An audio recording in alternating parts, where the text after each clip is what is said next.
everyone. We're so excited. We're back with Life on Purpose Live. We're going to talk about tough tech issues, but we have an expert today who has done all the research. She has great solutions to a lot of the things that we're facing today. Molly DeFrank is with us. She is the author of Digital Detox. Oh my gosh, just the words sound so comforting. So, Molly, thank you. I'm so glad you're here with us. Thank you for being here. Thank you for having me, Beth. I'm so excited to talk about this. Well, I love it. You're a mom of six. You have foster kids in and out. I mean, you're not just sitting home coming up with ideas that might work. I mean, these are things you've tried, but you also got to the point where you just wanted to take your kids and your family back, and you're just like, okay, I've had enough of this. Tell us about that moment. Yeah, definitely. And that's exactly what it was. It was, we welcomed the new technology. My oldest kids are 12 and 11. And when they were little, that's when the iPad came out. Tablets were new and exciting, and they were kind of billed as what you need to get ahead and how to make sure your kids are real tech savvy. So we bought into all of that. And we used it. We thought initially it was like, oh, this is great. You can give it to your kid and they'll be quiet at the restaurant. But over the course of a couple of years, we noticed the behaviors after screen time was over. It was age inappropriate tantrums, even attention problems, just those amped up sibling fights that were a little more intense than the fights that I had with my siblings. And I'm the youngest of four. So we just noticed some things that were kind of off, but life is busy when you're a parent. And so it happens and you have to just kind of carry on and move to the next thing. And so we did until one day I'd had enough. And I got home from running errands, and one of my kids, my precious little baby, greeted me at the door with, "Can I play on your phone?" Not like, "Hi, mommy," or anything. And so that was it for me. That was the last straw. I called my husband at work and I said, we need to just pull the plug on all of this. I am sick of it. And he was fully supportive. He said, this was pre-COVID. This was 3 years ago. And he said, I am in. We had kind of tossed around the idea, but he knew it needed to be something that I was leading the charge on because I was staying home with the kids. So I was going to have to bear a lot of the daily fallout from that. So we told the kids at dinner that night, and they were not thrilled with the decision. But afterwards, the results were incredible. It blew our minds. We got our kids back. It was like we had flipped a switch, and I couldn't have been happier with the results. I think that's incredible. And you say it takes about 2 weeks. So, we all know, I have a friend of mine who has a phrase that I borrow from him a lot. The biggest gap in life is between knowing and doing. We know what we should do. I mean, we know we should eat right. We know we should exercise. We should do our quiet time. We know we should tone down the tech, but we don't know how. So we don't, because if you don't know how to do something, you tend to just not do it. So how did you decide, okay, this is what it's going to look like for us and for 2 weeks? And not only that, you've made this available. I mean, you coach people to get their families back. So what does the typical cutback and plan look like? Well, so to answer your first question, the main reason we knew we had to go the cold turkey route was because the status quo wasn't working. We, like a lot of parents, were monitoring screen time.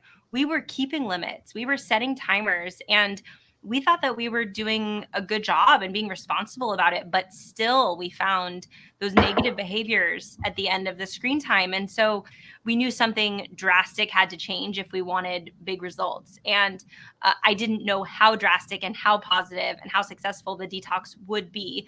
At the time, I had no idea. I was terrified. But to go back to that quote you shared of your friends, that's exactly what holds a lot of parents back, is that fear. It's like they feel stuck between a rock and a hard place because we've allowed this digital entertainment to seep in more, another hour, another 30 minutes, because parents need a break. We're busy.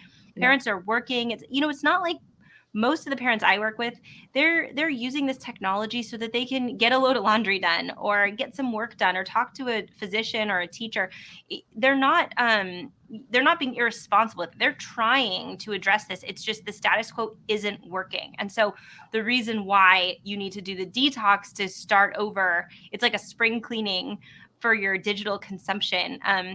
And there's actually science to support it too, which I didn't realize at the time. And that's part of the reason I wrote this book, Digital Detox, the 2-week tech reset for kids. I wrote it because I want to give parents the tools that I wish I had when we started. Yeah. I didn't know there was science supporting the detox. I didn't know that, for example, your kids' devices, they're purposefully engineered to produce excessive amounts of dopamine in their brain. And dopamine is that feel-good neurotransmitter that is released anytime we experience something pleasurable. So if you go for a walk or you hug a loved one or you eat something delicious, dopamine. Well, these devices are programmed to release such high quantities of dopamine that our kids, their dopamine receptors are dying. So when they're having that much dopamine in there, real life joy and pleasure can't compete with what they're getting on here. So it's not really their fault necessarily. They're just a normal Yeah. human brain responding to a stimulus. So Mhm. that's the science behind why, when you take it all away for 2 weeks and you go cold turkey, you're giving your kids an opportunity to reawaken a love of real life connection, of conversation, of negotiating their boredom, of all of these skills that they need to thrive in the real world. And I think that's so true. Do you believe that it is addictive? The screens themselves are addictive. I mean, there's people say yes and people say no. In your research, is it an addiction? Oh, 100% it is. They use the same technology that casinos use, and they're baking this into our kids' games and apps. And even the ones in the app store that you go into, it says you look educational games. Yeah. Well, a lot has been written about. There's not a ton of there's not really anything specific required for someone to slap an educational app label on what they've created. And most of the time, these are just games that are designed to keep our kids scrolling and tapping and playing. So our kids really need us to roll up our sleeves and intervene here. We're in the midst of the worst youth mental health crisis we've ever seen. We are watching it play out over time. We saw the iPad came out in 2011 and the iPhone came out shortly 2007, and you can see it. It's crazy. These researchers have looked into it and they've seen that the mental health of people just dropped off as soon as the majority of people own smartphones. And the problem is that we are putting these kids into impossible situations where they have to stand up against this addictive technology, and they don't. How can they compete with 1,000 engineers on the other side who's they're brilliant people and their full-time job is to keep our kids scrolling, tapping, playing. So our kids really need us to kind of step in and help them through it. Well, and parents have to step up and be parents. And it's, the kids are not going to buy into this because they're so accustomed already. So, going in, when you came home and your little sweet baby girl said, "Mom, can I play with your phone?"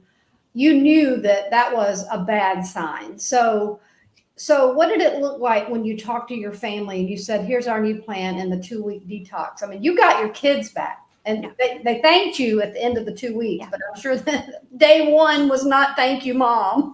No, not at all. I mean, there were a lot of tears when we told them at dinner. And it was one of those things where my husband and he broke the news to them and we listened and nodded. And internally, I was kind of stressed out like, oh my gosh, what is tomorrow going to look like? I'm so nervous. Are they going to be crying all day?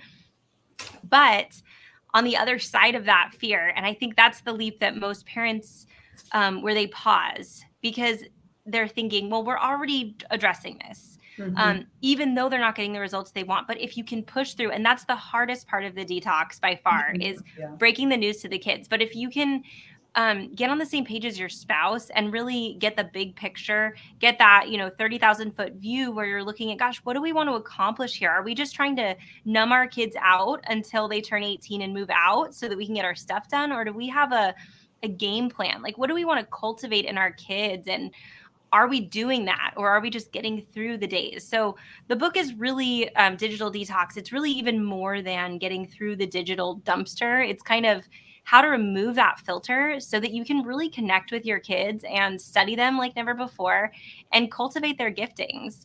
And one thing I also want to hit on too is that it's really a shame-free guide. I will own first, I was the first one in line to get that iPad and those tablets for my kids 10 years ago, but it's one of those things where know better, do better. And there's no shame in that for parents. If you've been relying on this technology, and you realize, gosh, it's not delivering what it promised. I want to do something different. That's actually really commendable to see a situation, see that you've taken a wrong turn, and that everyone has, and that you're going to make the changes you need to make. I think that's really wonderful. And I wrote this shame-free guide to help parents do just that. Yeah, I think that's incredible. And so, how do you, there's a certain part of education now that is all iPad. I mean, you have to, in order to go to school now, you have to have a certain part of education. So, don't you have to have, I mean, how do you navigate that part of it with, well, I've got to do my homework and this is a research project. And I'm sure that's part of the digital detox. But I mean, we're dependent upon it for school. So how do you navigate that tough part of it? And because it's a legitimate problem. Yeah, absolutely. That is huge too. There's a lot of technology in education. What I recommend to parents doing the detox is to focus on digital entertainment at home. Yeah. So when we did ours, I was homeschooling two of my kids. This was pre-COVID, and two of them had their math curriculum online. I let them do their math. Yeah. But it's just, you don't want to make it this thing where doing schoolwork is the same as an educational app. Oh, I'm learning on this app. No, none of that. If it's required for school, you can do it. And then I do recommend a lot of parents, the results during their detox are so profound that they want to do more. They want to figure out what's next. How do we look at the classroom setting? And so using your results from the detox, if you want to have a conversation with the teacher and administration about what you've learned and what you're learning. I mean, I really believe the tide is turning because parents have had enough.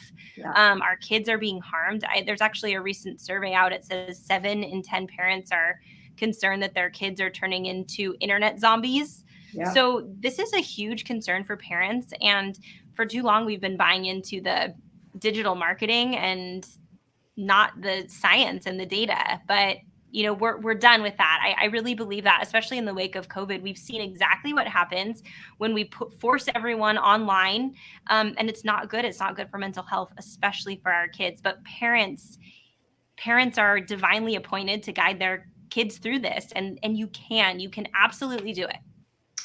Well, and let's talk about parents, because parents work, parents are on their phones as much, if not more than kids. How important is the parent setting the rule? Because you can say, we had a dinner time where, nobody would have their phones. And I mean, I've never been one that I thought you treat your kids equal to parents because parents are different. But I mean, there should be family time that's unplugged. Is that correct? Yes, definitely. And you make a really good point. A question I get asked a lot is, did we detox alongside the kids? And the answer is no. Our oldest child was 10 at the time, and our kids were young enough to where we could say, no, you guys are taking a break from these tablets and gaming and stuff. And yeah, after they went to bed, my husband and I would still watch a show together, and that was okay. It's kind of like how when you give your kids an 8 p.m. bedtime, you don't make yourself go to bed at 8 necessarily. However, the older the kids, the more skin parents need to kind of get in the game there. So, and that's that natural thing in parenting when our kids are getting closer to adulthood and our role is changing more from, authoritative to that coach mentor role. So our kids are really watching us and how we live. It's really important. The studies have also shown that mentorship and how we use our own technology says a lot more to our kids than what we say about it. Mm-hmm. So for that reason, the older the kids are, if you're talking like 11, 12, 13 and up, I recommend that parents choose an aspect of their own tech use and detox alongside their kids. One of the parents I coached, she took her 4 kids through a detox, and out of solidarity, she said, I'll do no social media when you're doing your detox. But also in that, she explained, and I encourage parents to explain this to their kids. You know what? The older you get, the more complicated it is. I rely on my phone. I do banking. I do grocery shopping on the phone. I talk to your teacher on the phone. I work on my phone. And even a lot of parents too that I talk to work on social media. A lot of these entrepreneurs, they use social media for their business. So it's not as cut and dry the older you get. But that's why it's great to have those conversations with our kids in humility too. Like, hey, I've even noticed that sometimes I struggle to put down the phone, or sometimes I feel grumpy after I've been scrolling too long. And I read there's actually science behind that. It's not my fault. It's not your fault either. But this is something we need to navigate together. And I'm excited to walk alongside you.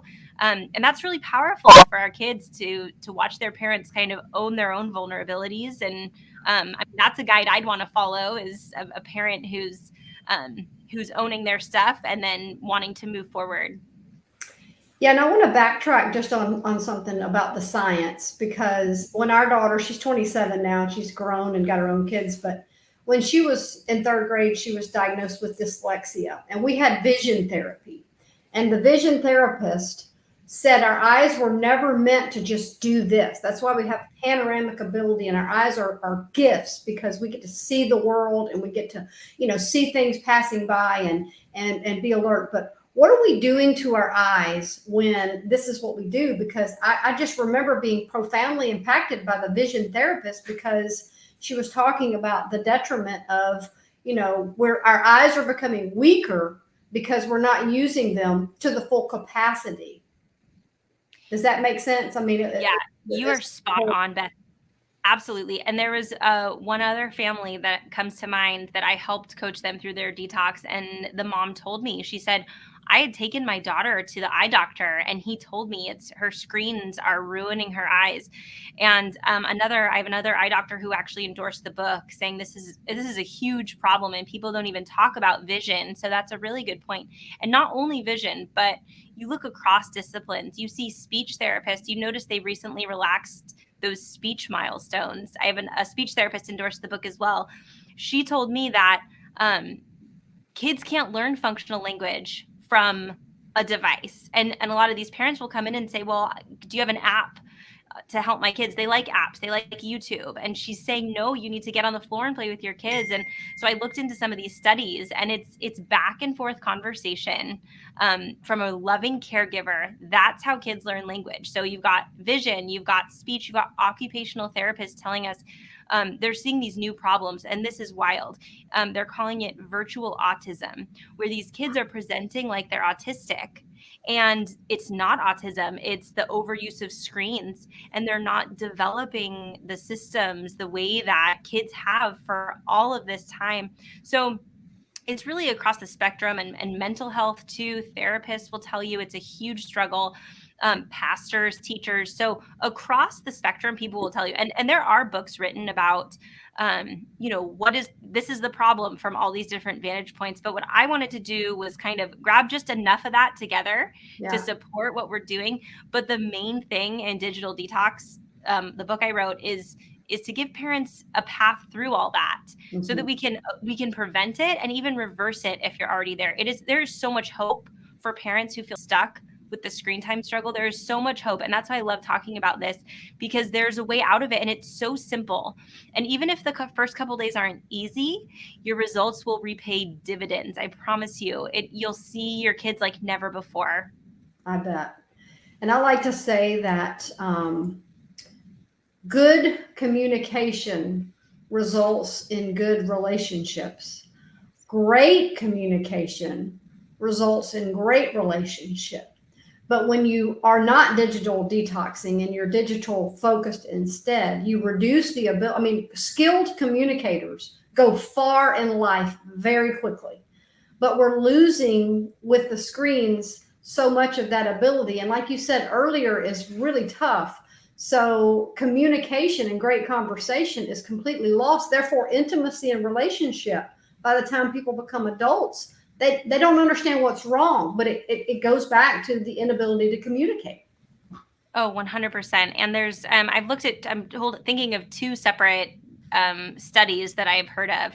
One of them was a book I read years ago called 30 Million Words. And the author suggests that the biggest indicator of if a kid is likely to succeed and flourish in life is the number of words they hear from their primary caregiver during those first 3 years of life. It's that back and forth relationship through communication thing.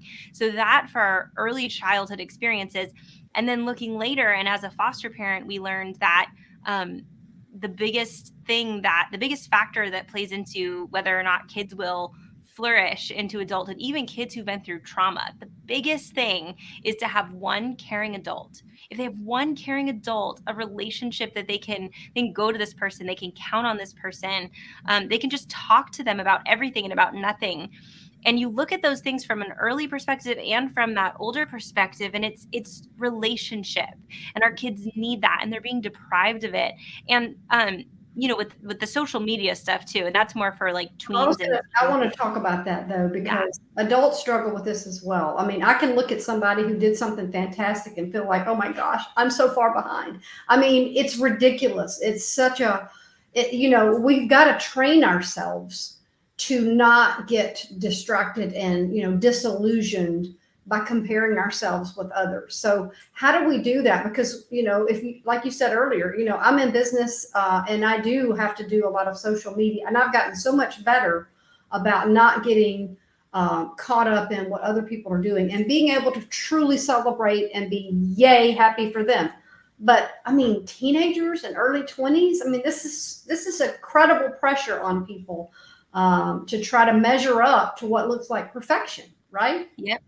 Absolutely. Well, we've taken a whole generation of kids, and before they have gone through that normal adolescent work of figuring out who am I and what's my place in the world, and what do I think and what does God think about me, and all of these things, they haven't worked it out yet, and now they're forced to project a persona online to get likes, and that's really damaging for anyone, especially those young kids. So but parents, and I think that just goes back to parents, we're divinely appointed to show our kids unconditional love, and they are in this world that is so rife with comparison and anxiety and not measuring up, and you get to reflect a good father who loves your kids no matter what.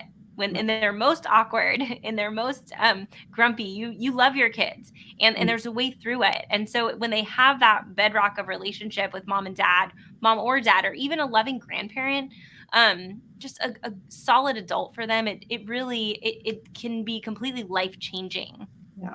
And so much of what they need, the kids that are trying to find their identity and who they are, is a listening ear, someone to actually listen to what they're going through at school that day or in a relationship. Eye contact, someone who will look at them eyeball to eyeball and listen to a complete conversation. And that's what gives kids validation way more than anything on social media. Correct? Oh, absolutely. I'm thinking of, we've had a lot of teenagers come stay with us through foster care. Mm-hmm. And one in particular, I'm thinking of beautiful girl, wonderful child. And she had been through, so a family member had given her a smartphone. Um, and with these teens, there's laws. You can't take their phone. That has to be something they're allowed to keep with them. But over the course of her stay, I realized that someone had slighted her on social media, and for a whole day she was shut down, not interacting, headphones in, scrolling. And I was trying to, I'm here. Do you want to talk about it? And for hours throughout the whole day, it was shut down, shut down. Finally, I was able to say, like, are you sure? Like, you might feel, just lay it on me, go ahead, go for it. I'm here. Finally, floodgates open. I didn't do anything special. I just sat there. She Yeah. just poured it all out. All I did was listen.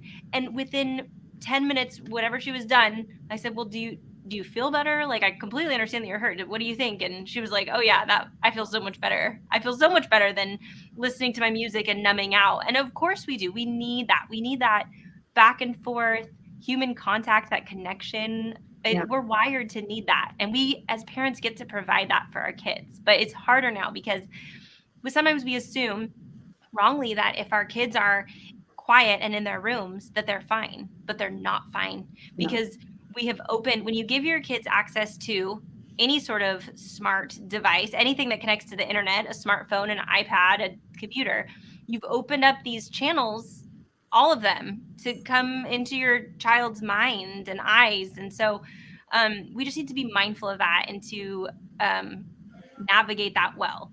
Yeah, I think that's well said. I do. And I think, you have to do the work and you have to see the problem. There's problems everywhere.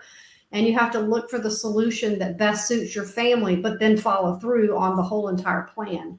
Which leads me to my final question.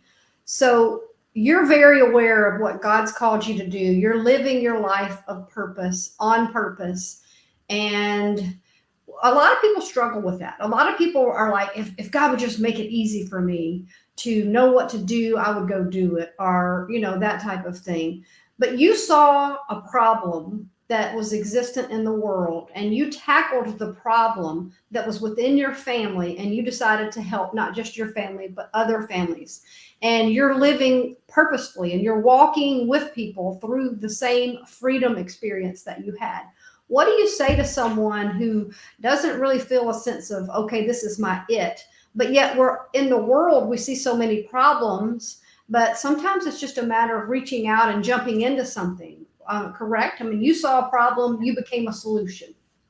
Yeah, that's a great question. I remember I'm thinking of a quote that I had heard. I think it was Rebecca Lyon said that your calling is where your talents and burdens Yeah. collide.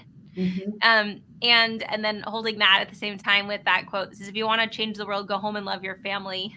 Yeah. So I think the main calling here is, and I live my life, or I try to, and fall woefully short. Thank you for Jesus.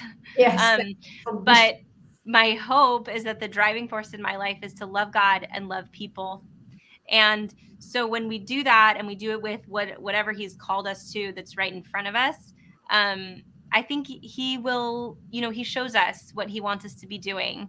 Yeah. And he's using our lives and our gifts, in whether we're folding laundry or washing another dish or writing words down or whatever it is. He'll use it, and he uses it all for good and for his glory, for the people who love him. So I'm really grateful that I love helping people with this, because it's a common grace, that connection, connecting with each other, and not numbing out, but processing, and getting to tell our kids the truth, that they're fully known and fully loved by their parents, and by a God who knows them even better and loves them even more. Yeah. And this is such a huge, beautiful calling. So, Yeah. yeah. So good. These are all such great things. And, again, it's just a matter of seeing what the problem is, and being with people like you have solutions laid out, you have plans, you have to-do list. I mean, talk about what people can get from your book. I mean, this is not just an idea with some good pointers. I mean, you've got a whole plan. People can just order your book, they can go by the plan, you've done the work, right? Absolutely. So we lived it out. I detoxed my 5 kids. They were ages 10 and under. I was homeschooling 2 of them. We had two 3-year-olds, a new foster placement. It was nuts. And that's why I was scared. And I think that fear holds a lot of parents back. But that's why I wrote this book. It's Digital Detox, and it's a practical parent to parent guide. It has just enough research so that there's a reason behind why you're doing what you're doing, but mostly it's just a practical how-to guide, how to survive those first 2 weeks, and even how to enjoy them. That's the Yeah. first half. And the second half of the book is how to create a long-term plan to sustain your results. Because most parents I help, they don't want to live off the grid. They want to enjoy some technology. They want to teach their kids, that digital wisdom. The kids aren't going to be on our roof forever. We're not the gatekeepers forever. So Right. how do we teach them that wisdom, instill that, so they can go out into the world and make great decisions on their own? And that's the long-term plan component, and it's going to be different. And that's the beauty, is that parents are put in a unique position to observe their kids, to know their kids better than anyone. So I like to take all of those things and I put them together in Digital Detox, and I love helping parents with this message, and I can't wait for people to read it. And you coach people as well. So you're not only just an author where people can buy your book and read it. If people really want to engage with you on how you did it and how it responded, they can, you coach, you work with families. Yep, I get messages all the time, emails and direct messages on Instagram. You can find me on Instagram. Yeah, I love helping people troubleshoot. It's just, there's so much joy and enjoyment of your family on the other side of this detox, that I just, it's so exciting. Yeah. I can't wait. And if you're listening or watching, and you go through the detox, I would love to hear how it goes, or if you're hitting a road bump or a hiccup, you're welcome to find me on Instagram. I would love to help you with that too. Yeah. Yeah. And so you're mollydefrank.com, correct? Yep, that's it.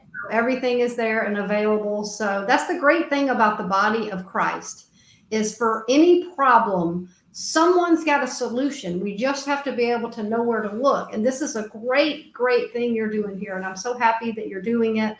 And I'm appreciative that you shared with us today. And we'll point people in your direction, because I mean, people need help with this. I mean, it's great that you've done the process, you've done the work, and you can help people. Definitely. Thank you so much, Beth. All right, Molly, have a great day. Thank you. And hopefully people will reach out to you, and we'll come back and talk about this again in the future. Thanks so much. All right, Talk to you soon. Okay. Bye.